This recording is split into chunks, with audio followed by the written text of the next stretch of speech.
الحمد للہ رب العالمین، الصلاۃ والسلام علی رسول النبی الکریم وعلی آلہ واصحابہ اجمعین۔ الحمد للہ الذی ہدانا لہذا وما كنا لنہتدی لولا ان ہدانا اللہ۔ رب اشرح لی صدری ویسر لی امری واحلل عقدۃ من لسانی یفقہوا قولی۔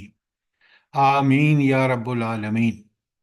ہم نے سورہ طٰہٰ شروع کر رکھی ہے، اور اس میں حضرت موسیٰ علیہ السلام کا پورا واقعہ کہ ان کی پیدائش کس طرح ہوئی، وہ کس طرح جوانی کو پہنچے، کس طرح ان سے قتل ہو گیا، پھر وہ چلے گئے مدین اور وہاں حضرت شعیب علیہ السلام کے پاس رہے، ان کی تربیت ہوئی، اور پھر جب وہ واپسی پہ مصر آ رہے تھے اپنے بچوں کے ساتھ تو کس طرح ان کو اللہ تعالیٰ نے ایک شعلہ دکھایا، اور وہ وہاں گئے اس لیے کہ راستہ بھول چکے تھے، پھر سردی شدید تھی، تو وہاں جب پہنچے تو وہاں اللہ تعالیٰ کی طرف سے آواز آئی، اور وہ ساری چیزیں ہم نے پڑھی سمجھی ہیں۔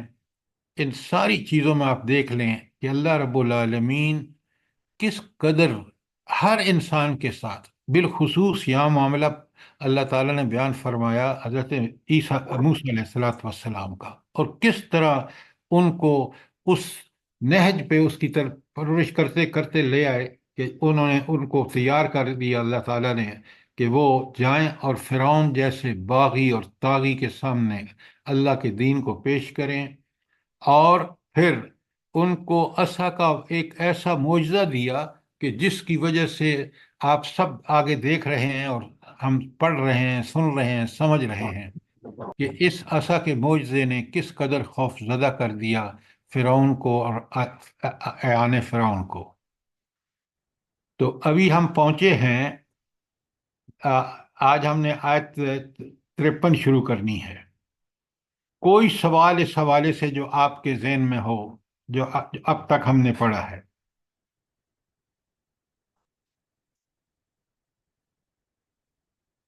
بہت اہم چیز ہے، اس میں جو رب کی قدرتیں اور اس کی حکمتیں ہمارے سامنے آتی ہیں ان کو غور سے دیکھیے، اور پھر آپ خود اپنی زندگی کو ہم میں سے ہر ایک دیکھے تو یہ اللہ تعالیٰ کے جو احسان، فضل اور کرم ہیں، ہماری جو آزمائشیں ہیں جن کا مقصد ہمیں صبر اور شکر جیسی عادات کو اپنانا جو انسان کی شخصیت اور کیریکٹر کا بہترین حصہ ہے، اگر انسان ان کے بغیر ہے، صبر و شکر کے بغیر، اور وہ اس کی انسان اللہ تعالیٰ تربیت کرتے ہیں نعمتیں دے کر، دیکھتے ہیں کہ یہ شکر کرتا ہے کہ نہیں، اور اس کو مشکلات اور میں مبتلا کر کے اللہ تعالیٰ یہ دیکھنا چاہتے ہیں کہ وہ شکر صبر کرتا ہے یا نہیں۔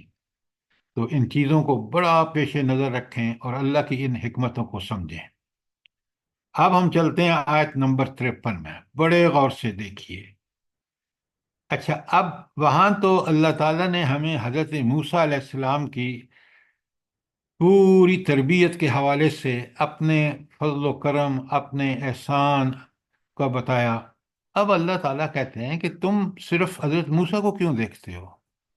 آپ ذرا کائنات میں تو غور کریں، جس زمین پر تم رہتے ہو اس کو تو دیکھو۔ اللہ تعالیٰ فرماتے ہیں بسم اللہ الرحمن الرحیم الذی جعل لکم الارض مہدا۔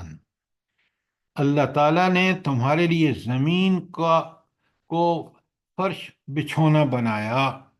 اب غور فرمائیں کہ یہ زمین کس قدر انسان کے لیے نفع بخش ہے۔ آگے دیکھیں، نمبر 1 کہ پہلے تو اس کو فرش ایک بچھا دیا اللہ نے، نمبر 2 وَسَلَقَ لَكُمْ فِيهَا سُبُلًا، اور اس میں تمہارے چلنے کو راستے بنائے، ایک جگہ سے دوسرے جاتے ہیں، تجارت کرتے ہیں، پتہ نہیں کیا کیا اللہ کی اس نعمت سے ہم فائدہ اٹھاتے ہیں۔ پہلی زمین بنائی، نمبر 2 زمین میں راستے بنائے، اور وَأَنزَلَ مِنَ السَّمَاءِ مَاءً، اور آسمان سے پھر بارش برسائی۔ آپ اگر آج ہر آدمی سمجھدار ہے اور سائنس نے اتنی ترقی کی ہے کہ یہ جو واٹر سائیکل ہے، اللہ کی شان دیکھیں۔ کہ زمین سے پانی بخارات بنتے ہیں، وہ اوپر اٹھتے ہیں، ہوا میں جا کے بادل بنا دیتے ہیں، اللہ کے حکم سے بن جاتے ہیں، پھر بادلوں کو حکم ہوتا ہے، ہوائیں اس کو دھکیل کے لے جاتی ہیں اور وہاں وہ برستا ہے۔ کتنا بڑا رب العالمین کا! اور ان چیزوں کی انسان نے سمجھ کے پڑھ کے پھر انہی چیزوں کو سائنس کا ایک حصہ بن گیا ہے، اور وہ ایسے حقائق ہیں جو اللہ کے ان اصولوں پر مبنی ہے۔ ذرا نوٹ فرمائیں، تو پہلا تھا زمین بنائی، نمبر دو زمین میں راستے بنائے، آسمان سے بارش برسائی، فَأَخْرَجْنَا بِهِ أَزْوَاجًا مِّن نَبَاتٍ شَتَّىٰ، پھر اس کے ذریعے مختلف اقسام کی پیداوار نکالی۔ یہ چوتھی بات ہے۔ اچھا، اب یہ جو آیت ہے کہ ہم نے آسمان سے بارش برسائی اور پھر اس سے طرح طرح کی جو ہے وہ ہم نے مختلف پیداوار نکالی، یہ اس کا کیا مطلب ہے؟ یہ اللہ تعالیٰ نے یہ سارا سلسلہ کیوں بنایا ہے کہ بارش اور بارش سے پھر فصلیں اگتی ہیں؟ کیا ان کا فائدہ ہے؟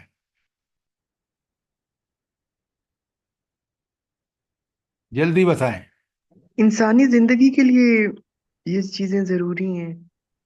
دیکھیں، اب آپ بات جو کر رہے ہیں نا بہت جنرلائز کر رہے ہیں، زندگی کے لیے تو بے شمار چیزیں ضرورت ہیں، لیکن اس سے جو بارش سے، بڑے غور سے سنیے، بارش سے جو زمین اگاتی ہے وہ انسانوں اور جانوروں کے لیے اس کی غذا، اس کی پرورش کا بندوبست ہوتا ہے۔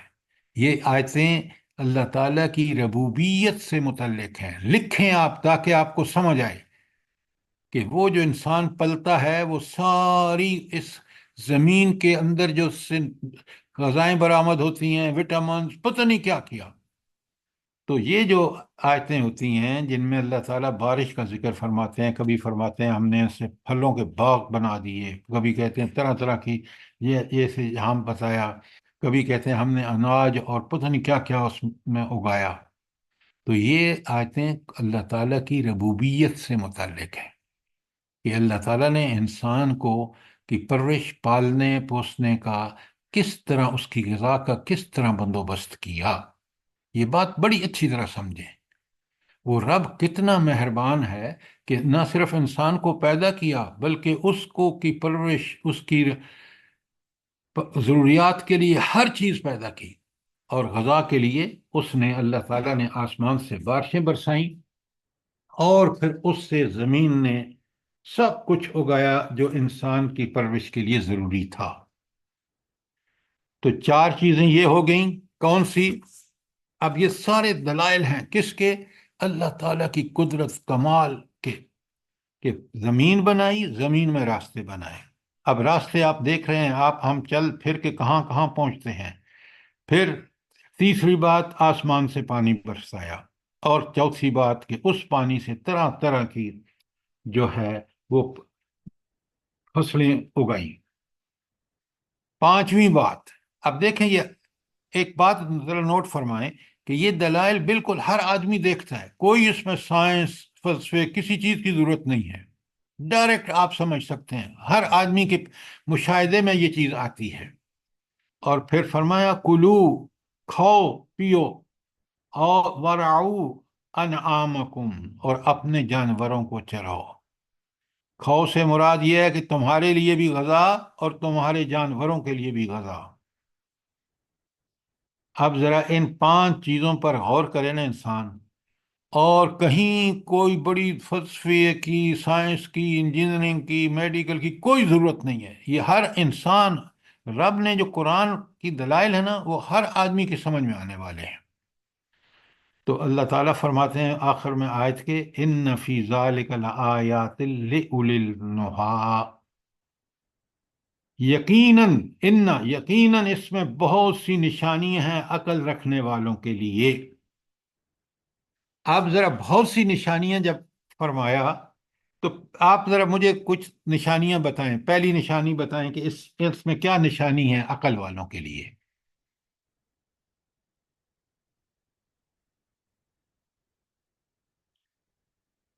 یہ پہلی نشانی اور سب سے اہم نشانی وہ یہ ہے کہ اس سے سب سے پہلے ہمیں پتہ چلتا ہے کہ اس کائنات میں یہ سارا نظام جو ان آیات میں بتایا گیا ہے، بنانے والی کوئی کمال کی ہستی ہے، جس نے پوری روئے زمین پر انسانوں اور جانوروں کی سب کچھ بندوبست کر دیا زمین سے اگا کر۔ پہلی بات۔ دوسری نشانی اولنہا ہے، سمجھیں، عقل والے، عقل والا وہ ہے جو ان سے ٹھیک نتیجہ اخذ کرے، اور یہ ٹھیک نتیجہ اخذ کرنے کے لیے اللہ تعالیٰ نے ہماری فطرت میں وہ سب چیزیں رکھ دی ہیں، عقل، سمجھ، بوجھ، صلاحیتیں، تاکہ ہم سوچیں گے تو اس کے علاوہ کوئی نتیجہ نہیں ہو سکتا کہ بنانے والا کمال کا ہے۔ اور سب سے بڑی نشانی اس کے بعد اللہ تعالیٰ کہتے ہیں میں تمہیں ضرور اٹھاؤں گا دوبارہ۔ پورا پروسیس بتایا کہ تم مرو گے، برزخ میں جاؤ گے، برزخ کے بعد دوسرا سور پھونکا جائے گا، تم سب کھڑے ہو جاؤ گے۔ تو وہ ہستی جس نے یہ بندوبست دنیا میں ہم دیکھ رہے ہیں کیے ہیں، وہ بالکل برحق فرما رہی ہے کہ ایسا ہوگا، ہو کے رہے گا، کیونکہ ہمارے سامنے، ہمارے مشاہدے میں آ رہا ہے کہ وہ کتنی کمالات والی ہستی ہے۔ ذرا دیکھیں یہ دلائل کتنے، مجھے اس بات پر یقین ہو جاتا ہے کہ یہ کمال کی خوبیاں جو ہیں نا، یہ صرف اس رب العالمین میں ہے۔ اور پھر میں مجبور ہو جاتا ہوں کہ میں اس کے احکامات کی پابندی کروں۔ کیوں؟ جس کی طاقت اور قدرت یہ ہے، میں تو اس کی مخلوق میں سے ہوں، اور میں اس سانس کا بھی محتاج ہوں جو میری زندگی جس پہ قائم ہے، اور یہ سارا کنٹرول میرا اور پوری مخلوق کا کنٹرول کس کے پاس ہے؟ اس رب کے پاس سر، جس اس نے یہ رب کے اتنا کچھ۔ پاس ہے، بالکل۔ لیکن یہ ہم نہیں سمجھتے۔ اگر ہم سمجھیں نا تو اللہ تعالیٰ کہتے ہیں ان فی ذالک لآیات لأولی النہا، تو عقل رکھنے والوں کے لیے یہ نشانیاں ہیں۔ بے وقوف جانوروں کی طرح رہتے ہیں کہ بھائی کھایا، مل گیا، کھا لیا، پی لیا، کہ یہ کون دے رہا ہے، کیسے دے رہا ہے، اس پر اس نے کبھی غور ہی نہیں کیا۔ تو اللہ تعالیٰ کہتے ہیں کہ جو مجھے پہچان لینا ان ساری نشانیوں کے بعد، وہ عقل والا ہے، وہ دانش مند ہے۔ تو یہ نشانیاں ہمیں پتہ دیتی ہیں کہ ہمارا رب کون ہے، اس کی کتنا علم، کتنی طاقت، قدرت، اختیار، سب کچھ۔ اچھا، اب ذرا آپ کے سامنے زخرف کی آیت 9 اور 10 پڑھ رہا ہوں۔ اللہ تعالیٰ فرماتے ہیں کہ اگر تم ان کافروں سے سوال کرو نا، آیت سنیں اور ترجمہ سنیں۔ بسم اللہ الرحمن الرحیم۔ وَلَئِن سَأَلْتَهُم وَإِن سَأَلْتَهُم مَّنْ خَلَقَ السَّمَاوَاتِ وَالْأَرْضَ، اگر تم ان سے پوچھو نا، انسانوں سے، کسی بھی انسان سے، کافر ہو کوئی بھی ہو، اگر اگر تم ان سے پوچھو کہ کس نے زمین و آسمان کو پیدا کیا ہے، لَيَقُولُنَّ، یہ ضرور کہیں گے، خَلَقَهُنَّ الْعَزِيزُ الْعَلِيمُ، اس کو اس نے پیدا کیا ہے جو طاقت، قدرت اور غلبے والا بھی ہے اور صاحب علم بھی ہے۔ تو آپ دیکھ لیں، ماننا تو مجھے یہ بتائیں کہ کوئی کہہ سکتا ہے کہ یہ زمین اور آسمان کسی اور نے پیدا کی ہیں سوائے اللہ تعالیٰ کے؟ کوئی نہیں کہہ سکتا، کافر بھی نہیں کہہ سکتا۔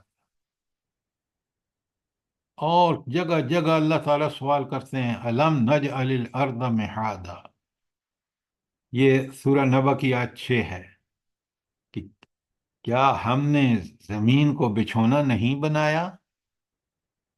کیا آپ اس کا جواب نہیں؟ اور کوئی اس کے علاوہ ہو سکتا ہے کہ بالکل اللہ نے بنایا ہے۔ اور سورہ نجم کی آیت 48 میں فرمایا وَالْأَرْضَ فَرَشْنَاهَا فَنِعْمَ الْمَاهِدُونَ، ہم نے زمین کو فرش بنایا، بچھا دیا، اور ہم ہیں بہترین بچھانے والے۔ قرآن میں جگہ جگہ اگر دیکھیں تو ان نعمتوں کا ذکر، اور ان نعمتوں کا ذکر اس لیے کہ انسان یقین کر لے اپنے رب پر، اور جب یقین کر لے گا تو پھر اس کو کوئی دشواری نہیں آئے گی، تو بڑے شرح صدر کے ساتھ اس اللہ کے احکامات کی اطاعت کرے گا، کیونکہ اس کو سمجھ آ گیا ہے کہ یہ سب میرے رب کے کمال ہیں، اور جو قرآن میں اس نے فرمایا ہے، جو احکامات، تعلیمات اور ہدایات دی ہیں، وہ برحق ہیں۔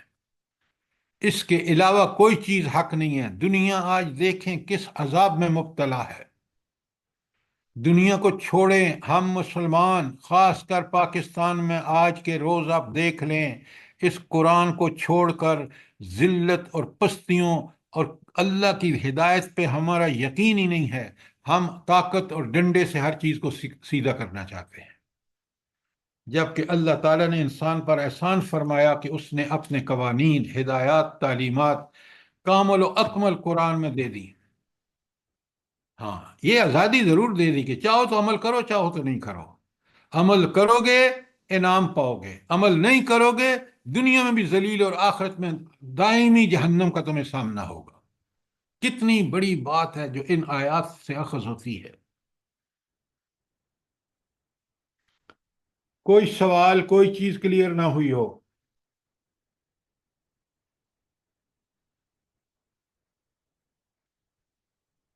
یہ تھی آیت 54، اور اب سنیں آیت 55۔ سبحان اللہ و بحمدہ، سبحان اللہ العظیم۔ انسان ذرا غور تو کرے، سنیں، بسم اللہ الرحمن الرحیم۔ منہا خلقکم، ہم نے تمہیں زمین سے پیدا فرمایا، وفیہا نعیدکم، اور پھر تمہیں یہی زمین واپس، اسی میں واپس لے جائیں گے، ومنہا نخرجکم، ہم نے تمہیں اسی سے نکالیں گے، تارتن اخرى، دوسری دفعہ۔ زمین سے پیدا کیا، زمین ہی میں واپس جائے گا، اور اللہ تعالیٰ زمین ہی سے دوبارہ اٹھا لے گا۔ کتنی بڑی حقیقت ہے۔ آپ مجھے بتائیں کہ اللہ تعالیٰ نے خود قرآن میں بالکل، آپ دیکھیں تیسری رکوع میں بتا دیا کہ اللہ تعالیٰ نے انسان کو پیدا کیسے فرمایا۔ مٹی کا ڈھانچہ تیار کیا، اور اس میں اپنی طرف سے روح پھونک دی، اور پھر وہ انسان بن گیا۔ یہ ساری جو اس کے اندر عقل، صلاحیتیں، بولنا، چالنا، منصوبہ بندی کرنا، ان کو پھر اس کو بروئے کار لانا، یہ ساری چیزیں انسان میں کس وجہ سے آئیں اور کب آئیں؟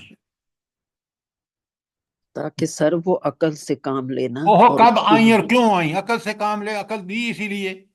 سوال سر سمجھا؟ جی جب اللہ تعالیٰ نے روح پھونکی اپنی طرف سے، یہ سب چیزیں انسان میں عقل، سمجھ، بوجھ، چیزوں کو سمجھنا، یہ اسی وقت آئی، جیسے آپ نے بالکل ٹھیک کہا، جب اس میں روح پھونکی گئی۔ اور اس کا ثبوت یہ ہے کہ جب مر جاتا آدمی، روح الگ ہو جاتی ہے، یہ جسم کسی کام کا نہیں ہوتا۔ تو یہ مٹی کا ڈھانچہ جو ہے، اس میں جو ساری ورکنگ کیپیبلٹیز آئی ہیں، سوچنا، سمجھنا، عمل کرنا، یہ روح کی وجہ سے ہے۔ اچھا، اب یہاں بتائیں ایک بات، روح اہم ہے یا دونوں میں اہم کون سی چیز ہے، روح یا جسم؟ روح سر سر جی کیا ہے؟ روح اہم ہے۔ تو یہ روح کی غذا کیا ہے پھر؟ قرآن قرآن پاک۔ جو اوپر سے ہی آیا، آسمان سے ہی۔ آپ کہیں وحی الہی، تاکہ وحی الہی میں ساری کتابیں آ جاتی ہیں۔ قرآن تو حضور نبی کریم صلی اللہ علیہ وآلہ وسلم پر نازل ہوا، بلا شبہ قرآن ایک مکمل کتاب ہے، لیکن اس سے پہلے بھی سارے انسانوں کو یہ صلاحیتیں میسر تھیں، یہ ربانی ہدایت جو تھی انبیاء اور کتابوں کے ذریعے میسر تھی۔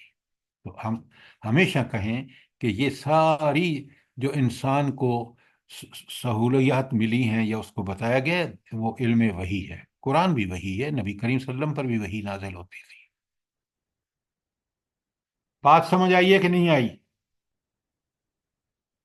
جی سر، الحمدللہ۔ اب دیکھیں نا، ہم روز لوگوں کو، اپنے عزیزوں اور رشتہ داروں کو مرتے دیکھتے ہیں، ان کو مٹی میں دبا کے بھی آ جاتے ہیں۔ اچھا، پہلی تو ایک بات بتائیں، منہا خلقکم، تمہیں اس سے پیدا کیا، کیا مطلب ہے اس کا؟ جلدی بتائیں۔ اللہ سر تعالیٰ جی نے وہ جو مٹی سے، جی، نباتات اللہ جو اگتی ہیں تعالیٰ وہ مٹی سے اگتی ہیں، وہی انسان کے لیے حیات کا باعث ہیں۔ انسان جس نطفے سے پیدا ہوتا ہے نا، اس کی وہ غذاؤں سے بنتا ہے۔ ذرا بات کو اچھی طرح سمجھیں کہ انسان کو مٹی سے بنایا پہلے، اول انسان حضرت آدم کو، اور پھر جو سلسلہ انسانیت کا شروع کیا وہ ایک نطفے سے شروع ہوتا ہے، اور وہ نطفہ زمین کی پیداوار اور غذائیں کھا کے بنتا ہے۔ بات سمجھ آئی یا نہیں آئی؟ الحمدللہ۔ بری طرح بات کو سمجھیں۔ اچھا، اب اللہ تعالیٰ فرماتے ہیں کہ منہا خلقہم، ہم نے تمہیں زمین سے پیدا کیا، کیا مطلب؟ اس جو انسانی جو میاں بیوی کا نطفہ ہوتا ہے، وہ انسان غذائیں کھا کے بنتی ہے، مٹی سے وہ پیدا ہوتی ہیں، زمین سے پیدا ہوتی ہیں، یہ ہے اس کا مطلب۔ فیہا نعیدکم، پھر ہم تمہیں اسی زمین میں لوٹاتے ہیں۔ مردے کو ہم کہاں دفن کر کے آتے ہیں؟ مٹی زمین۔ میں سر، مٹی میں۔ اچھا دیکھیں، ذرا غور کریں قرآن پر، کبھی ہم غور نہیں نہ کرتے۔ اور پھر اللہ تعالیٰ کہتے ہیں نخرجکم تارۃ اخری، پھر دوبارہ ہمیں اسی زمین سے نکالیں گے۔ اب یہ مرحلہ کب ہوگا؟ یہ جب دوسرا سور پھونکا جائے گا۔ پہلے سور پہ تو ساری ہر چیز مر جائے گی جو اس وقت زندہ ہوگی، اور دوسرے سور پر یہ سارے انسان اپنی قبروں سے مٹی میں جہاں جہاں ان کے ذرات ہیں وہ سب جمع کر کے، اور اللہ تعالیٰ ان کو دوبارہ اسی زمین سے برآمد کرے گا۔ کتنی بڑی حقیقت ہے، ہم ثواب کے لیے پڑھتے ہیں، اللہ تعالیٰ نے پوری دنیا اور آخرت کے سارے مراحل بیان کر دیے ایک چند الفاظ میں۔ بات سمجھ آئی ہے کہ نہیں آئی؟ جی سر جی آ گئے۔ اچھا، اس کا ایک، یہ جو اللہ تعالیٰ فرما رہے ہیں آیت 55 میں کہ ہم نے تمہیں مٹی سے پیدا کیا، مٹی میں جاؤ گے، پھر مٹی سے اٹھا لیے جاؤ گے، اس ایک اور چیز کا بھی یہ ثبوت ہے۔ وہ کون سی چیز ہے جو ثابت کرتی ہے، جو جس چیز کو ثابت کیا گیا ہے اس سے دلیل سے، کیا ہے وہ؟ آخرت۔ کہ دوبارہ انسان ضرور اٹھایا جائے۔ آخرت کا۔ آخرت کا لفظ دیکھیں، آخرت تو اس پورے پروسیس کو کہتے ہیں جو برپا ہوگا۔ یہاں اس کا مطلب ہے آخرت، ٹھیک کہہ رہے ہیں آپ، لیکن یہاں کہ دوبارہ انسان، یہ جو کافر کہتے ہیں نا، سیکولر کہتے ہیں جی وہ مر گیا، مٹی ہو گیا، اللہ کہہ رہے ہیں میں تمہیں اٹھاؤں گا اس سے، یہ اللہ حقیقت بتا رہے ہیں۔ تو اس سے ثابت یہ ہوتا ہے کہ دوبارہ زندہ کرنا آخرت بر حق ہے۔ ایک ایک آیت کو ذرا غور سے دیکھیں، کیا یہ نتیجہ نہیں نکلتا جو میں کہہ رہا ہوں؟ بالکل سر۔ جی سر جی ایسے ہی۔ اچھا، اب اللہ تعالیٰ فرماتے ہیں آیت 56 میں، قصہ کس کا چل رہا تھا؟ موسیٰ حضرت علیہ موسیٰ السلام۔ کا علیہ السلام۔ آپ دیکھیں اس میں کیسے کیسے اللہ تعالیٰ حقائق بیان فرما رہے ہیں، کتنی یہ کتاب لاجواب ہے۔ کبھی سوچا کریں اور قرآن کو سمجھ کے پڑھیں، قرآن اتنی بڑی اللہ تعالیٰ کی نعمت ہے کہ ہمیں ایسا شرح صدر ہوتا ہے۔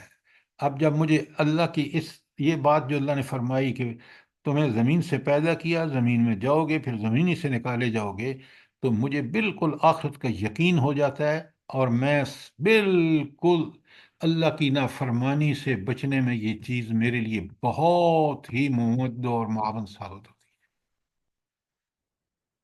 آپ سنیں فرعون کا، فرعون آیت 56 میں اللہ تعالیٰ وَلَقَدْ آرَيْنَا آیَاتَنَا كُلَّهَا، وَلَقَدْ آرَيْنَا آیَاتِنَا كُلَّهَا، ہم نے اس کو اپنی سب نشانیاں دکھائیں۔ اچھا، یہاں سب نشانیوں کا مطلب کیا ہے بھلا؟ سب سے بڑی نشانی عصا تھی، دوسری نشانی ید بیضا تھی جو اللہ نے ان کو دی. اس کے علاوہ وہ جو سوال و جواب اس نے کیے، وہ سارے جواب جو تھے وہ اللہ کی نشانیاں تھیں. بات سمجھ آئی ہے کہ نہیں؟ جی سر. اچھا. اللہ تعالیٰ فرماتے ہیں جب ہم نے سب نشانیاں دکھائیں تو وہ کتنا بدبخت باغی اور شیطان تھا کہ فَكَذَّبَ، اس نے ان کو جھٹلایا، وَأَبَى، اور انکار کیا. دو لفظ میں اس کا پورا رویہ جو نبی دیکھیں نا، نبی آتے ہیں موسیٰ علیہ السلام، اس کو ساری حقائق اس کے سامنے رکھتے ہیں. وہ جو ہے وہ الٹے سیدھے سوال کرے، وہ بتاؤ تمہارا رب کون ہے؟ لا حول ولا قوت. رب کی نشانیاں آپ نے دیکھی ہیں؟ ہر آدمی اس رب کو پہچان سکتا ہے. یہ جو میں نے 5 نشانیاں اللہ نے بتائی ہیں، بے شمار نشانیاں ہیں. ان نشانیوں کو دیکھنے کے لیے کیا چیز اللہ تعالیٰ نے ہمارے لیے ظاہر اور باہر رکھی ہے؟ بتائیں، جلدی بتائیں. پوری کائنات رکھی ہوئی ہے. آیات کائنات اور آیات انفس، وہ نشانیاں جو پوری کائنات میں پھیلی ہوئی ہیں. یہ کائنات کی نشانیاں سے جو پیچھے بیان ہوئی ہیں. انفس جو میری اپنی ذات میں ہیں، کہ اللہ تعالیٰ کہہ رہے کہ میں تمہیں پیدا زمین سے کیا، تمہیں واپس اسی میں بھیجوں گا. یہ انفس سے متعلق ہے. میری پیدائش کہ اللہ نے مجھے کس طرح پیدا فرمایا، کس طرح یہ میرے جسم کا نظام، جس کے اندر ہاضمے کا نظام، خون کا نظام، ہڈیوں کا پتہ نہیں کیا کیا ہے، یہ ساری آیات انفس ہیں. اب بات سمجھ آئیے کہ نہیں آئی؟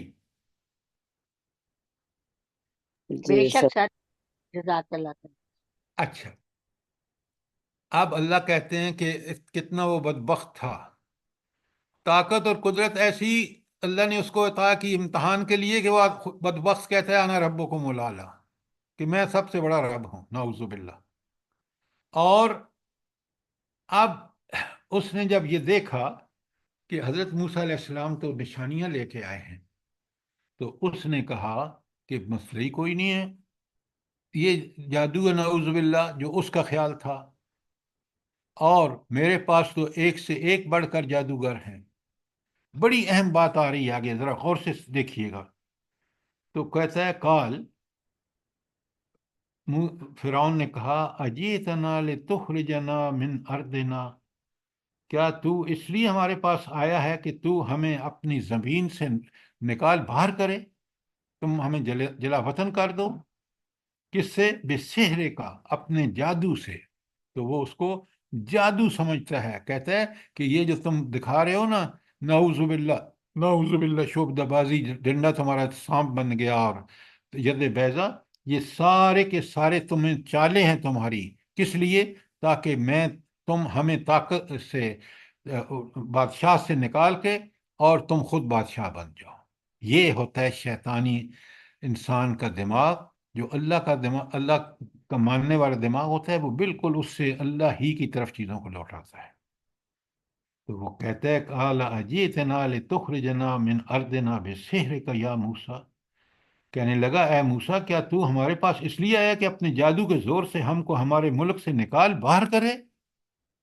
یہ ہے شیطانی سوچ. اب وہ کہتا ہے سنیں، کیونکہ اس کو پتہ ہے کہ میرے پاس جادوگر ہیں، کہتا ہے فَلَنَأْتِيَنَّكَ بِسِحْرٍ مِثْلِهِ، ہم تمہارے مقابلے میں ویسا ہی جادو ضرور لائیں گے. اور کہتا ہے فَاجْعَلْ بَيْنَنَا وَبَيْنَكَ مَوْعِدًا، اور طے کر لے کب اور کہاں مقابلہ ہوگا. ذرا اس میں نوٹ فرمائیں کہ کس قدر وہ یقین رکھتا ہے. اللہ کا نبی اس کے پاس آیا ہے اور اللہ نے اس کو معجزہ عطا کیا ہے. یہ کہتا ہے کہ میں اس کو شکست کس سے دوں گا؟ اپنے جادوگروں سے. تو کہتا ہے کہ چل آ جا پھر مقابلہ کر لیں اور طے کر لے ہمارے ساتھ کہ مقابلہ کب اور کہاں ہوگا. اچھا. لا نخلفہ نحن ولا انت، نہ تو اس کا کے بارے میں کوئی انکار، وعدہ خلافی کرے گا، نہ ہم کریں گے.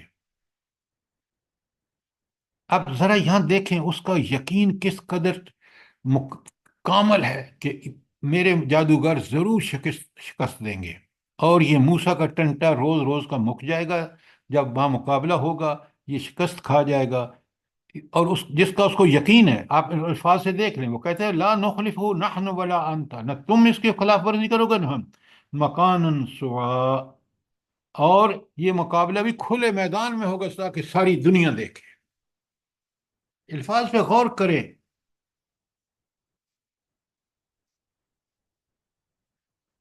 اب آگے سنیں آیت 58 میں کوئی سوال، کوئی چیز کلیئر نہ ہوئی ہو، 59 میں حضرت موسیٰ اس کے چیلنج، وہ چیلنج ہے نا، اوپر جواب دیتے ہیں، کہتے ہیں قال، موسیٰ علیہ السلام نے کہا موعدکم یوم الزینہ، تو ہمارے درمیان جشن کا دن طے ہوا۔ ان کے ہاں کوئی دن ہوتا گا ہو جشن کا، تو کہتے ہیں موسیٰ علیہ السلام نے کہا پھر ایسا ہے کہ چلے تم جو کہہ رہے ہو نا، چلے یوم الزینہ جو ہے، جو جشن کا دن ہے، اس دن طے کریں تاکہ ساری دنیا دیکھے۔ ذرا یہاں دیکھیں موسیٰ علیہ السلام کو کس قدر یقین ہے، اور وہ برحق ہے اپنے رب پر۔ فرعون کو جادوگروں پر فخر ہے کہ وہ ضرور شکست دیں گے، لیکن اللہ کا نبی، اس کو کس پر یقین ہے؟ رب پر یقین ہے۔ وہ کہتا ہے اچھا تم کہہ رہے ہو نا تاکہ جگہ جگہ کریں روز جشن، اور وَأَن يَحْشُرَ النَّاسَ ضُحًى، اور لوگ صبح صبح جمع ہو جائیں گے، دن چڑھے لوگ جمع ہو جائیں گے۔ آپ دونوں آیات میں دیکھ لیں فرعون کس قدر اپنی فتح اور موسیٰ علیہ السلام کی شکست کا اس کو یقین ہے، نعوذ باللہ، اور موسیٰ علیہ السلام تنہا، اللہ کا نبی، اس کے پاس اللہ کا دیا ہوا علم اور معجزے ہیں، وہ کس قدر پرعزم ہے کہ وہ ان کو ضرور شکست اللہ کے فضل سے دے گا۔ دونوں چیزوں میں سر بڑا کلیئر ہے، پڑھ کے دیکھ لیں۔ سوال تھا یہ کہ اس کو چلے موسیٰ علیہ السلام تو اللہ کی ذات پر یقین کرتے ہیں، وہ انسان کے اندر جو ہوتی ہے وہ اللہ کے نبی ہیں تو اس لیے یقین کامل ہے، لیکن اس کو کس بات پر یقین تھا؟ کیا وجہ ہے کہ اس کے اندر جو ایک پیدائشی طور پر ایک فطرت سلیمہ ہوتی ہے کہ وہ مانتے ہیں، جیسے یہود اور نصارہ تھے اندر سے تو مانتے تھے اللہ کو، لیکن اس کو کس بات پر یقین ہے کہ دیکھیں میڈم، آپ اتنی بڑی لمبی بات کر رہے ہیں، مجھے یہ بتائیں جن آپ کے ملک میں یہ جو آج ہو رہا ہے، آج جو ہوا ہے، یہ کہیں عدل و انصاف کے تقاضوں کے مطابق ہے؟ جلدی بتائیں۔ نہیں جی سر تو پھر کیوں ایسا کر رہے ہیں یہ تو مسلمان ہیں، فرعون نہیں ہے، کیوں کر رہے ہیں؟ یہ ہے شیطانی طریقہ۔ سمجھیں اس بات کو کہ جب پاور میں ہوتا ہے وہ شخص جو اللہ کو بھول چکا، اپنی فطرت کو مسخ کر چکا، اس کو سمجھتا ہے کہ میں طاقت سے سب ٹھیک کر لوں گا۔ طاقت اس کو اللہ نے دی ہے آزمائش کے لیے، کہ وہ طاقت کو اللہ کے حکم کے مطابق استعمال کرتا ہے یا دنیا کو ظلم اور فساد سے بھر دینے کے لیے۔ یہ فرعون جو تھا یہ شیطان کا چیلا تھا۔ آپ آج اپنے ملک میں دیکھ لیں، مسلمانوں کو دیکھ لیں، تو آپ کو تعجب کیوں ہو رہا ہے؟ جی ٹھیک ہے، طاقت وہ جو شیطانی طاقت ہے اس پر غرور تھا۔ جب انسان گمراہ ہو جاتا ہے، اللہ کو بھول جاتا ہے، تو وہ سمجھتا ہے نعوذ باللہ کہ خدا تو کائنات میں ہے ہی نہیں، حالانکہ کائنات میں خدا ہی ہے۔ اور آپ دیکھ رہے ہیں کہ ظالموں کا انجام بالآخر کیا ہوتا ہے۔ سب کو یہ مومن اس پر یقین رکھتا ہے، میں اور آپ یقین رکھتے ہیں کہ جی معاملات اور حالات اللہ کے کنٹرول میں، ان بدبختوں کے کنٹرول میں نہیں ہے۔ بات سمجھ آئی کہ نہیں آئی؟ جی سر جزاک اللہ خیر۔ اچھا، اب دیکھیں آیتوں کو جب غور سے پڑھیں گے نا تو آپ کو معنی کا سمندر سامنے آ جائے گا۔ تو موسیٰ علیہ السلام نے کہا کہ قال موعدکم یوم الزینہ، کہ جشن کا دن جو ہے وہ وعدے کا دن ہے، وَأَن يُحْشِرَ النَّاسَ ضُحًى، اور لوگ صبح صبح جمع ہو جائیں۔ آیت 60 میں پڑھ رہا ہوں، بسم اللہ الرحمن الرحیم، فَتَوَلَّ فِرْعَوْنُ، فَتَوَلَّ فِرْعَوْنُ، تو یعنی اچھا اب کیا ہوتا ہے کہ فرعون نے پلٹ کر وہ اس نے کیونکہ اس کو تیاری کرنی تھی، موسیٰ علیہ السلام کو کسی تیاری کی ضرورت نہیں تھی، اللہ کا حکم ہوگا اور وہ فتح یاب ہو جائیں گے۔ یہ بدبخت اپنے آپ کو رب کہنے والا، وہ جب بات طے ہو گئی تو پلٹا، اور پلٹ کر کیا کیا؟ فجمع کیدہ ثم آتا، اس نے اپنے سارے ہتھ کنڈے جمع کیے اور مقابلے پر آ گیا۔ اس کو کیا کرنا تھا؟ اس نے تو ایک حکم بھیجنا تھا کہ بلاؤ سارے ماہر جادوگروں کو، اور اس نے وہ سارا بندوبست کیا، پورے ملک سے جادوگر جمع کر دیے اور ان سے کہا کہ اس کو شکست دو۔ یہ اور وہ پوری یقین تھا کہ یہ سارے جو اس نے جادوگر بلائے تھے اپنے ہرکارے بھیج کر، وہ ان سے مقابلہ کرائے گا، اور جب مقابلہ کرائے گا تو یہ جادوگر جو ہے وہ، کیونکہ نعوذ باللہ وہ سمجھتا تھا کہ موسیٰ علیہ السلام بھی کوئی جادوگر ہیں، تو اس نے کہا میرے پاس بڑے بڑے جادوگر ہیں، سب کو بلایا اور اب مقابلہ شروع ہوتا ہے۔ اب دیکھیں موسیٰ علیہ السلام کیا تقریر کرتے ہیں۔ قال لهم موسیٰ علیہ السلام نے ان سے کہا ویلکم، کہ شامت کہ مارو، غور سے سنو، لا تفتروا علی اللہ کذبا، اللہ تعالیٰ پر جھوٹی تہمتیں نہ باندھو، اگر یہ کام کرو گے فیسخطکم بعذاب، تو اللہ تمہیں ایک سخت عذاب دے کر تمہارا ستیہ ناش کر دے گا۔ وقد خاب من افترا، اور وہ شخص ناکام اور نامراد ہوا جس نے اللہ پر جھوٹ گھڑا۔ اب ذرا یہ بالکل ایک رویہ کس کا ہے؟ نبی کا ہے، اور وہاں رویہ اوپر آپ دیکھ رہے ہیں کس کا ہے؟ ایک کافر بادشاہ کا جو باغی ہے۔ تو اب جو سارے اس نے ہرکارے جمع کیے، اب میدان سج گیا۔ جب میدان سج گیا تو اب اللہ تعالیٰ فرماتے ہیں آیت 62 میں فَتَنَازَعُوا أَمْرَهُمْ بَيْنَهُمْ، یہ سن کر ان کے درمیان اختلاف رائے ہو گیا۔ وَأَسَرُّوا النَّجْوَىٰ، اور چپکے باہم مشورے کرنے لگے۔ اب یہ جو فرعون کے لوگوں نے سنا اور یہ جملے ظاہر ہے، تو انہوں نے کہا کہ بھائی یہ تو ہمیں ڈرا رہا ہے، نعوذ باللہ، یہ ان کا خیال تھا۔ تو انہوں نے کہا کہ اب ہمیں چاہیے کہ اگر ہم بربادی سے بچنا چاہتے ہیں، اور ہماری نعوذ باللہ ان کے خیال کے مطابق یہ ہماری جو مثالی تہذیب ہے یہ برباد ہو جائے گی، لہٰذا اس نے فوراً مشورے اور خفیہ میٹنگ کر کے اس نے کہا کہ اپنے جادوگروں کو تکڑے ہو جاؤ اور اس کو شکست دو۔ تو اللہ تعالیٰ فرماتے ہیں کالو، اب انہوں نے، دوسری جگہ آتا ہے نا کہ سنیں بڑے غور سے، کاش ہم چیزوں کو سمجھ کے پڑھے نا، کہ فرعون نے اپنی قوم کو بہت ہلکا جانا۔ وہ اتنے بے وقوف تھے کہ وہ اس کی غلط کاریوں کی فوراً مان لیتے تھے۔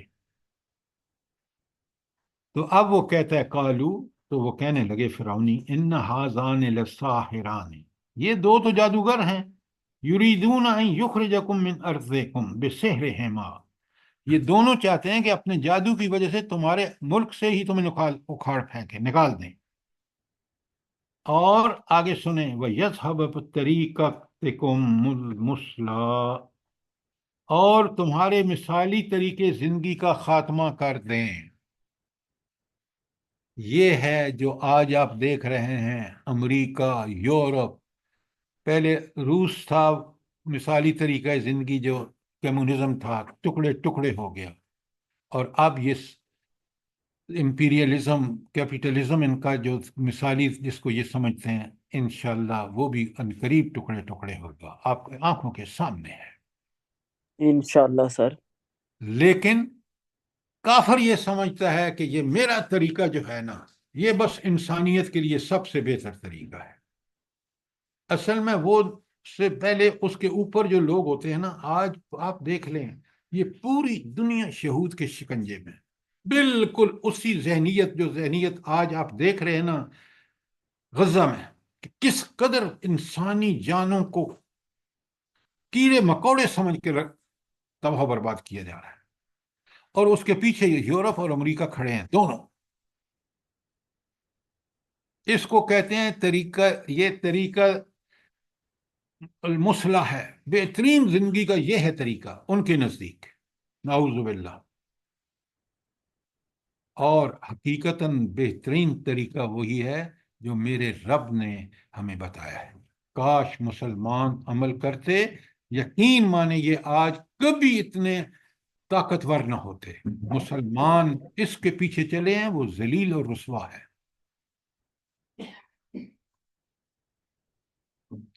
میں نے آپ کو ایک امریکن گورے کی انگریزی میں ویڈیو بھیجی ہے، سب کو بھیجی ہے، جس میں وہ کہتا ہے، خود اعتراف کرتا ہے کہ آج پوری دنیا کو اور خاص کر امریکہ کو یہودی ڈومینیٹ کر رہے ہیں، یہودی سرمایہ ہے جو ہمارے اوپر حکمران ہے۔ کتنی دلائل سے وہ بات کرتا ہے، سنیے آپ نے۔ سر یہ وائس آف امریکہ اور بی بی سی بھی اس کو وہ کر رہے ہیں نا، وہ بھی تو اسپیشلی خبریں دے رہے ہیں کہ کتنے ارب لگ گئے امریکہ کا، اور جو اسرائیل کو وہ پرموٹ اوہو، کر۔ میں جو سوال کر رہا ہوں آپ اس کو ہوا میں اڑا رہے ہیں۔ آپ نے وہ سنی ہے ویڈیو؟ نہیں سر، نہیں سنی۔ تو پھر آپ یہ کیوں ایسی غلط، یہ سب پروپیگنڈا ہے۔ بات آپ کی ٹھیک ہے لیکن میرے سوال کا جواب نہیں ہے۔ میں نے اس لیے بھیجتا ہوں کہ آپ سنیں قرآن کتنا برحق ہے، اور یہ کتنی بڑی جاہلیت ہے، خود آج گورے کہہ رہے ہیں۔ نہیں سنی تو سنیں اس کو۔ قرآن کا طالب علم اس طرح لا تعلق نہیں رہ سکتا۔ وہ دیکھتا ہے کہ یہ جہالتیں کس قدر انسانیت کو ڈبو رہی ہیں۔ آج کافر خود چیخ اٹھا ہے، وہ اس لیے چیخ اٹھا ہے کہ بڑے سارے امریکن جو ہیں وہ مارے جا چکے ہیں غزہ میں، یمن اور ان کے مجاہدین کے حملوں کی وجہ سے۔ اب ان کو ہوش آئی ہے، اس لیے وہ ویڈیو سنیں، بڑی کمال کی ویڈیو ہے۔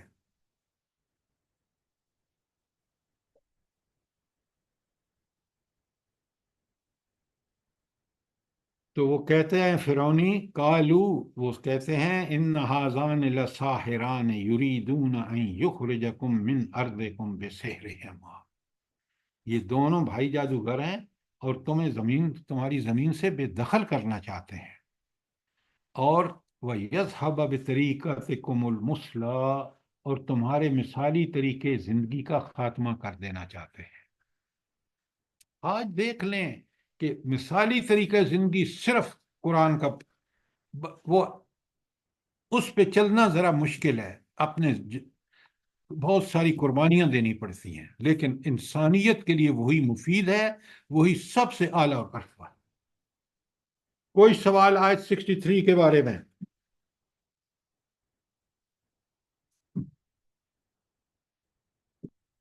اب بڑے غور سے سنیں، یہ جو تہذیب کے الفاظ اس میں آئے ہیں نا اوپر، تو یہ بہت بڑی عوام فریبی ہے، دنیا کو دھوکہ ہے۔ آپ کو بھی کہتے ہیں کہ یہ ترمیم پاس ہو گئی نا، بس یہ ملک، اور یہ ترمیم خود کافر بھی کہہ رہے ہیں کہ یہ ترمیم غیر انسانی، غیر اخلاقی، غیر قانونی ہے۔ لیکن آپ کا میڈیا سن لے، کوئی ہے جو اس کے خلاف بولے؟ کوئی ہے جو بتائے کہ ہم نے قرآن کو چھوڑا اور ذلیل ہو گئے، اور آج اگر ہم نے ان کو کنٹینیو کیا تو کس قدر تباہی اور بربادی ہوگی؟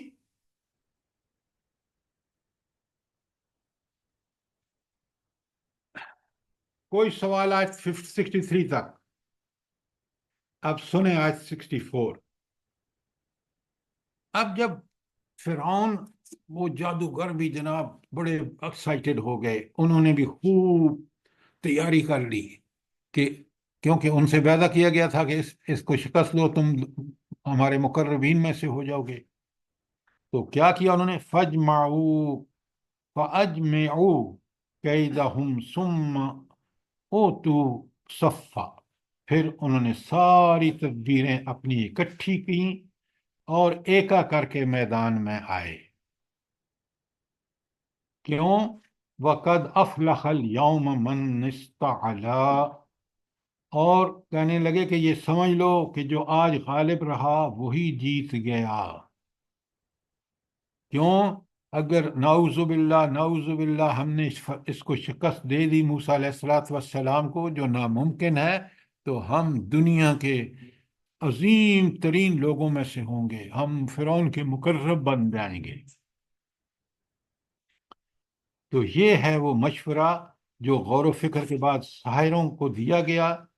تو ان سے کہا گیا کہ یہ بہت نازک اور مقابلہ نہایت جادوگروں کا ہے، لہٰذا تم پوری طاقت جمع کر کے اس کو شکست دو تاکہ تمہیں وہ انعام ملے جو تم سے وعدہ کیا گیا ہے۔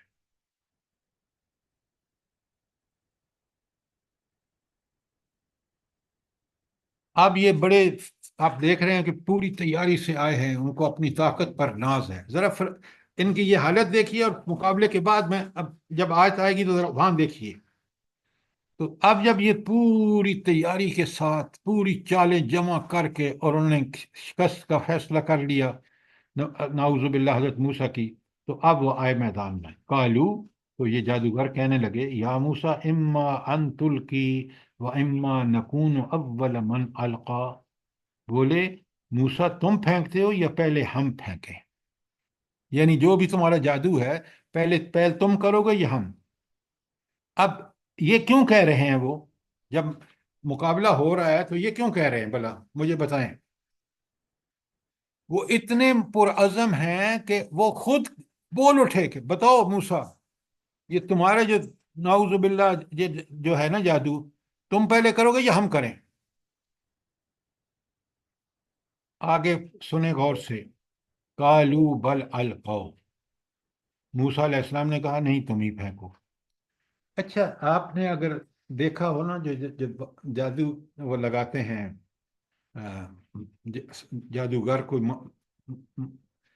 محفل لگاتے ہیں تاکہ لوگوں پر اپنا، تو وہ پہلے کوشش کرتے ہیں کہ وہ اپنا جادو پھینک کے لوگوں کو اتنا مسحور کر دیں، سیر زدہ کر دیں، حالانکہ وہ حقیقت نہیں ہوتی، وہ جادو ہوتا ہے۔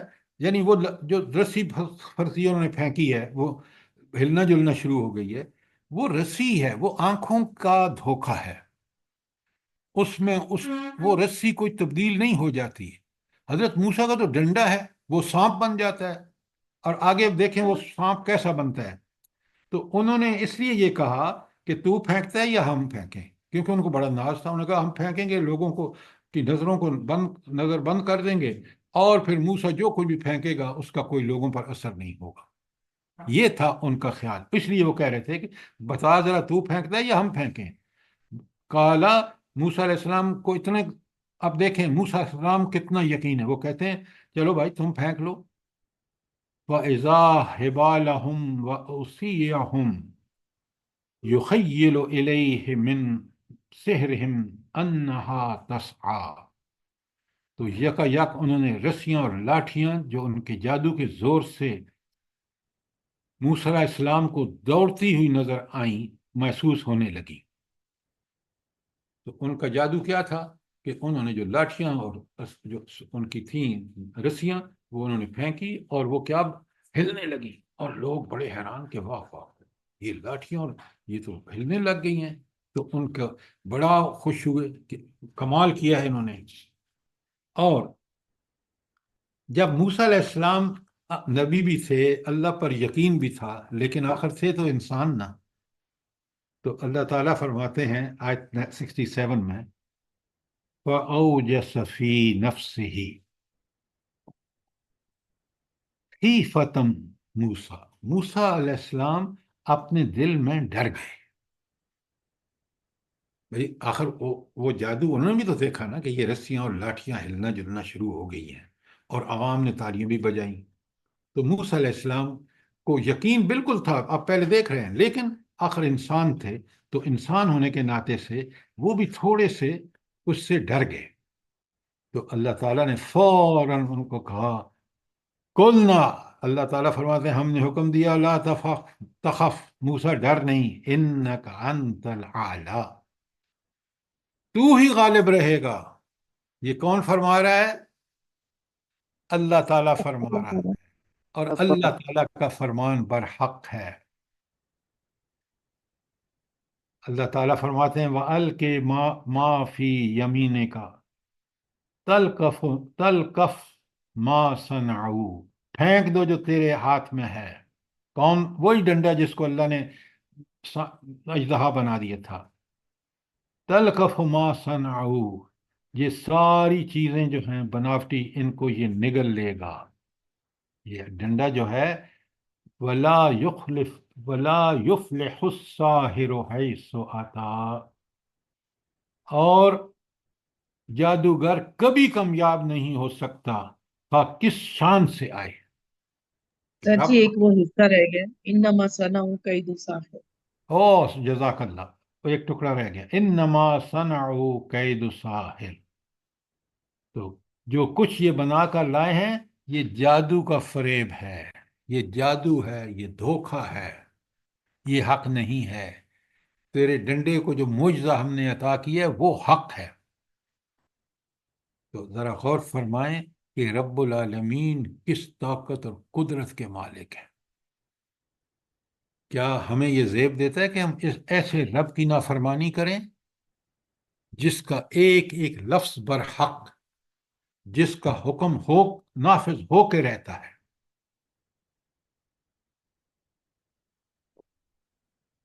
یہاں تک کوئی سوال ہو سوال کیجئے، ورنہ آگے سوال آ رہا ہے۔ آگے آیت نمبر 70 سنیں، فَأُلْقِيَ السِّحْرَةُ سُجَّدًا، پھر آخر کیا ہوتا ہے؟ سارے جادوگر سجدے میں گرا دیے گئے۔ لفظ سمجھیے، فَأُلْقِيَ، گرا دیے گئے۔ یہ کس نے گرایا ان کو سجدے میں؟ اللہ اللہ رب پاک۔ العالمین۔ اللہ تعالیٰ نے۔ اور کہتے ہیں قالو، وہ کہنے لگے آمنا برب ہارون و موسیٰ، ہم ہارون اور موسیٰ کے رب پر ایمان لے آئے۔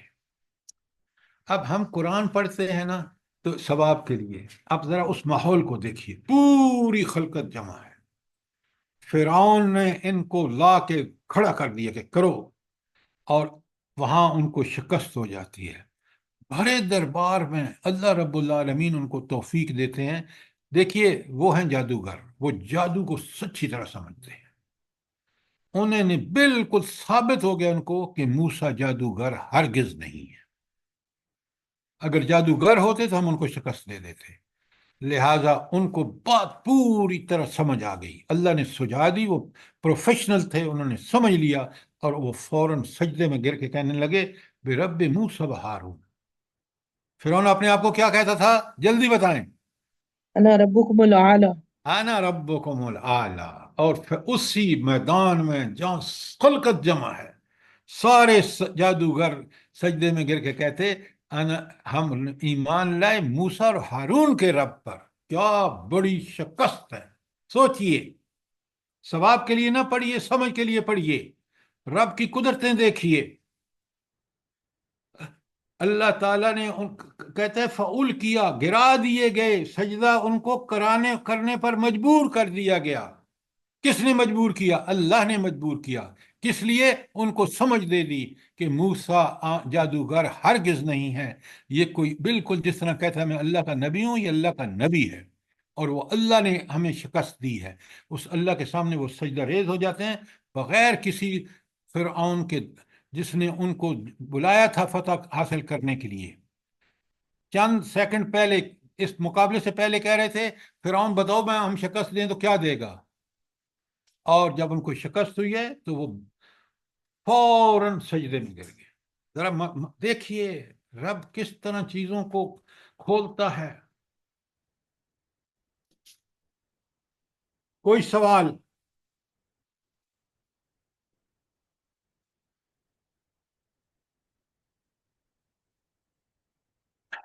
اب ذرا سا اگر ہم عقل سے کام لیں نا تو پتہ یہ چلتا ہے کہ فرعون تھا بڑا چالاک، بہت عیار تھا۔ اس نے دیکھا یہ تو ساری میری کرتا جو کچھ میں نے اب تک کیا وہ سب خراب ہو گیا. فوراً کیا چال چلتا ہے، کیسا کھیل کھیلتا ہے، ذرا سنیں. قال، فرعون نے کہا، آمن تم لہو قبل ان اذن لکم، تم اس پر بھی ایمان لے آئے اس بغیر میری اجازت کے، اور یہ تم نے کیوں کیا؟ انہ لکبیرکم، یہ تم سے بڑا جادوگر ہے.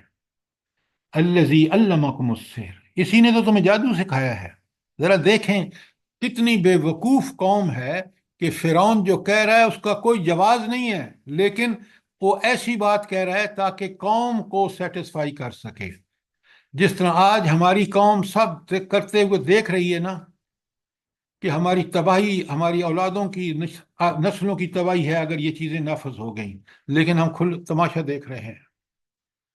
اور میڈیا پر قبضہ کر کے ہمیں یہ بتایا جا رہا ہے کہ یہ جو ہونے جا رہا ہے یہی تمہارے لیے فلاح کا راستہ ہے. نعوذ باللہ.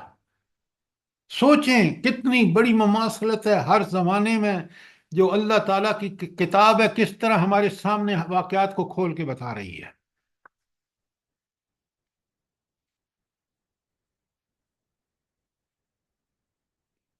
تو فرعون کہتا ہے انہو لکبیرکم، اب مجھے لگ گیا پتہ، یہ جو تم نے حرکت کی ہے نا، دیکھیں کس طرح الٹی بات کہہ رہا ہے. تو یہ تم میں سب سے بڑا ہے. الذی علمکم السحر، جس نے تمہیں جادو سکھایا ہے. اب کہتا ہے سنیں، بڑے غور سے سنیں، سمجھیں ان صورتحال کو. فَلَأُقَطِّعَنَّ أَيْدِيَكُمْ، میں تمہارے ہاتھ کاٹوں گا، وَأَرْجُلَكُمْ، اور تمہارے پاؤں کاٹوں گا. من خلاف، الٹی، دایاں پاؤں ہاتھ کاٹوں گا تو بایاں ہاتھ کاٹوں گا، یعنی مخالف سمتوں سے. وَلَأُصْلِبَنَّكُمْ، اور میں تمہیں ضرور سولی پر چڑھاؤں گا. فی جذع النخل، کس میں؟ ایک کھجور کے درخت پر سولی پر لٹکا کے چھوڑ دوں گا تاکہ دنیا دیکھے تم نے یہ جو حرکت کی ہے. اور پھر آگے دیکھیں طاقت جب کا نشہ ہوتا ہے نا، کتنا برا نشہ ہوتا ہے. کہتا ہے وَلَتَعْلَمُنَّ، اور تم یقیناً جان لو گے، أَيُّنَا أَشَدُّ عَذَابًا وَأَبْقَىٰ، کہ ہم میں سے کون سب سے زیادہ عذاب دینے والا، اور وہ عذاب بھی ایسا جو باقی رہے گا. ذرا دیکھیں خدائی کا دعویٰ کرنے والا کتنا بدبخت ہے کہ عذاب تو اللہ دے سکتا ہے اور وہ باقی رہنے والا ہے وہ جہنم والا. وہ اس کی دھمکی دے رہا ہے جو ہار چکے ہیں اللہ کے نبی کے سامنے. پڑھیے، سمجھیے، سر دنیا کے جب انسان گمراہ اور سرکش ہو جاتا ہے تو نعوذ باللہ کس طرح کی حرکتیں کرتا ہے. یہ فرعون کیا کہہ رہا ہے؟ انسان کو زیب دیتا ہے. آپ دیکھتے ہیں کہ کس بے بسی میں غرق ہوتا ہے جب رب اس کو پکڑتا ہے، عذاب دیتا ہے تو خیر و اب کا عذاب رب کا ہے، ایسا باقی رہنے والا ہے کہ آج بھی مصر کے زو میں اس کی لاش پڑی ہوئی ہے. میں نے اپنی آنکھوں سے دیکھی ہے. کتنی بڑی حقائق ہیں جو قرآن ہمارے سامنے بیان کر رہا ہے. کاش سر ہم، اللہ نے اس کو عبرت کا نشان بنا کے پوری قیامت تک کے لیے رکھ دیا ہے نا. تو ہم اس سے عبرت پکڑتے ہیں، اس کو یہاں بیان کر دیا قرآن میں اللہ تعالیٰ نے. آج بھی فرعونوں کو نہیں دیکھتے آپ؟ ذرا غور کریں. کہتا ہے اب دیکھیں نا، اللہ نے قدرت دی ہے آزمائش کے لیے. وہ بدبخت کہتا ہے میں تمہارے دائیں ہاتھ اور بائیں پاؤں کاٹ کے پھر تمہیں سولی پر لٹکاؤں گا، اور سولی پر بھی لٹکاؤں گا تو کھجور کے درخت کے ساتھ، ایسا کہ تاکہ ساری دنیا دیکھے. اللہ اکبر. کتنا انسان بدبخت، اور کتنا جب اس کی فطرت مسخ ہو جاتی ہے اور پھر وہ اقتدار پہ آ جاتا ہے، وہ اسٹیبلشمنٹ بن جاتا ہے، تو پھر دیکھیں کہ وہ کیا کرتا ہے. سنیں بڑے غور سے، کتنی بڑی بات ہے جو یہ جادوگر کہہ رہے ہیں ایمان لا کر. کاش ہمارا ایمان بھی ایسا ہو کہ پھر ایک دفعہ ایمان لا کے اس اللہ پر ایسا یقین ہو جیسا یقین ان کا ہے. سنیں، ٹائم ختم ہو رہا ہے، یہ ذرا کل کریں گے. آئے ہائے، آیت 72 جو ہے نا، ایمان کس طرح تبدیلی لاتا ہے. انسان کیا سے کیا بن جاتا ہے. 2 منٹ پہلے فرعون سے انعام مانگنے والے اپنے رب پہ کس یقین کا اظہار کر رہے ہیں. ذرا آپ پڑھیں، سمجھیں اس بات کو، اور پھر دیکھیں کہ ایمان اگر پکا اور سچا ہو جیسا میں نے آپ کو بتایا ہے، وہ ایمان جو آیت 15 حجرات کی اور 2 اور 3 سورہ انفال کی ہیں، جب وہ ایمان انسان کو نصیب ہوتا ہے تو پھر یہ الفاظ کہتا ہے جو جادوگروں نے کہے. انشاءاللہ کل ایسے اس کی بات کر. پہلے دنیا کی فکر لگی ہوئی تھی اور اب آخرت کی لگ گئی. ہاں لیکن دیکھیں، جب انسان اللہ کو نہیں ایمان لاتا تو وہ دنیا پرست بن جاتا ہے. جب وہ رب پر یقین والا ایمان لے کے آتا ہے تو پھر یہ اس کی حالت ہوتی ہے. اور یہی بات درست ہے جو اللہ نے فرمائی ہے. جس دنیا کتنی شارٹ لیو، دنیا کتنی عارضی ہے، قرآن میں جگہ جگہ بتایا ہے. اور آخرت کتنی انعام و اکرام سے بھری ہوئی ہے کہ انسان تصور بھی نہیں کر سکتا. اور اس کو چھوڑ کے ہم دنیا کے پیچھے عارضی چند روزہ مرتے ہیں، قبر میں جاتے ہیں، ہم روز دیکھتے ہیں لوگ سب کچھ یہیں چھوڑ جاتے ہیں. اللہ تعالی ہمیں وہ ایمان نصیب کرے جو ایمان یہاں جادوگروں کا ہے. میں کل آپ کو جب بتاؤں گا تو آپ کو حیران ہوں گے کہ کس طرح ایمان انسان کے اندر ریڈیکل چینجز لاتا ہے، ایسی تبدیلیاں جو بالکل انقلابی ہوتی ہیں. سر یہ جو ہے نا آیت اشد عذاب و اب کا، اس کو ذرا پلیز ایک دفعہ تھوڑا سا وہ کر دیں گے. آپ یہ کیوں نہیں دیکھتے کہ وہ جب دھمکی دیتا ہے تو وہ کہتا ہے کہ اب اس کو طاقت پر اتنا ناز ہے کہ وہ کہتا ہے میرا عذاب بھی سخت ہوگا اور باقی رہنے والا بھی ہوگا. یہ موسیٰ جس کو پر تم ایمان لائے ہو نا، یہ کسی قابل بھی نہیں ہے. نعوذ باللہ، نعوذ باللہ. میں ہوں رب اعلیٰ. اس لیے جو عذاب میں تمہیں دائیں اور پاؤں پاؤں کاٹ کے تمہیں سولی پر ٹنگ دوں گا، اس پہ درخت پر، تمہیں لگ سمجھ جائے گی، لگ پتہ جائے گا کہ میرا عذاب کتنا سخت ہے اور یہ باقی رہنے والا ہے. جب چاہوں گا جب اتاروں گا تمہیں، ورنہ لوگوں کے لیے عبرت بنا کے چھوڑوں گا. یہ وہ بدبخت کار ہے جو اللہ کے سامنے اللہ اگر اس کا ایک سانس روک لے تو وہ ختم ہو جائے. لیکن جب انسان کو اللہ تعالیٰ طاقت آزمائش کے لیے دیتا ہے تو وہ طاقت کے بل بوتے پر ایسا کرتا ہے جو ایسے الفاظ کہتا ہے. اب بات سمجھ میں آئی ہے کہ نہیں آئی؟ جی سر، جی سر. اس کی بدبختی دیکھیں کتنا اس نے غرور اور تکبر کے ساتھ باتیں کی ہیں نا. اب آپ یہ بتائیں کہ کوئی چیز جو سمجھ نہ آئی ہو سوال کریں. دیکھیں بڑے غور سے میری بات سنیں.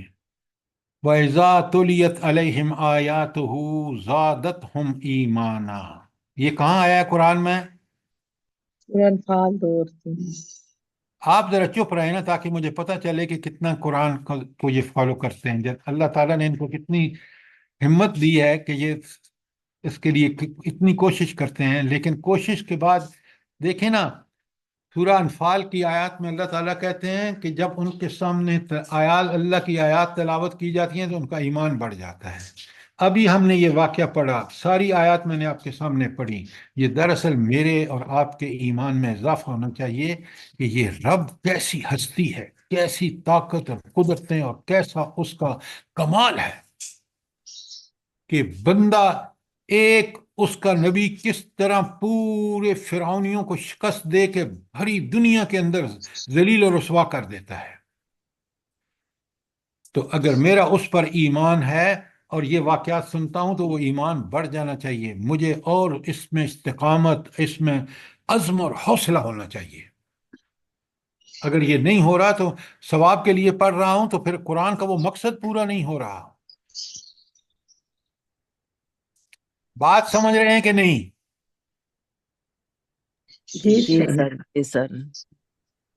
اللہ پاک ہم لوگوں کو اس نیک کام کرنے کی اور سمجھنے کی توفیق دے اور قرآن اور سنت پہ چلنے کی توفیق دے۔ ایک بات اچھی طرح سن لیجئے، یہ جو ایمان اس ذہنی کیفیت کا نام ہے کہ ذہناً اور فکری طور پر ہم یہ بات سمجھ لیں کہ نفع نقصان صرف اللہ کے ہاتھ میں ہے، اور اسی ذات نے ہمیں کہا ہے کہ میرے دین کو غالب کرنا۔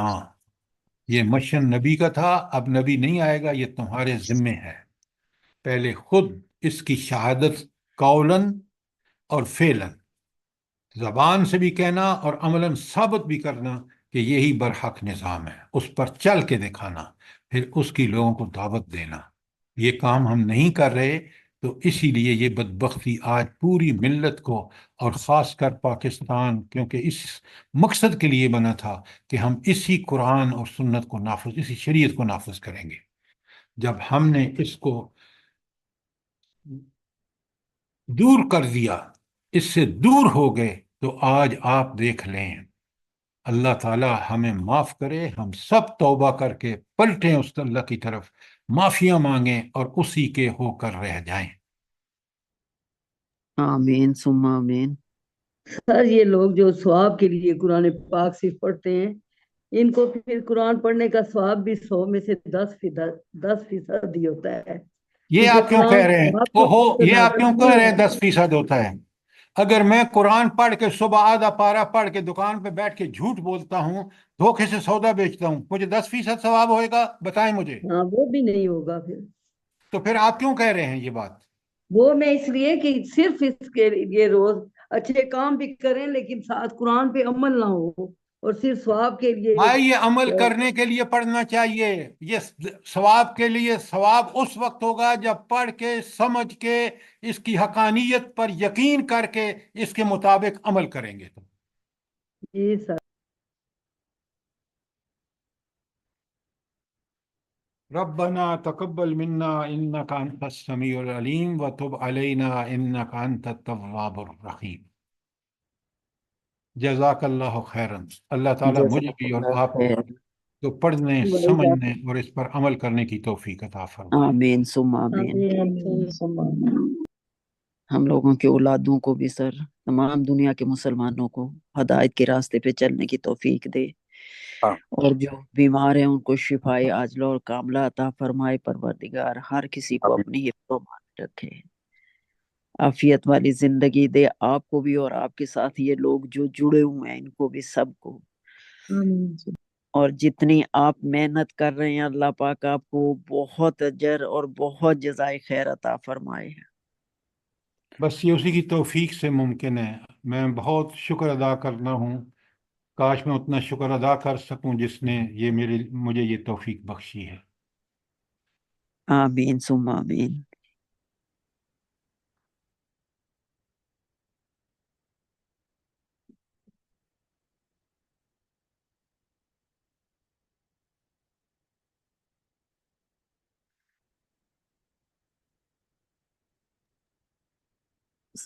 سر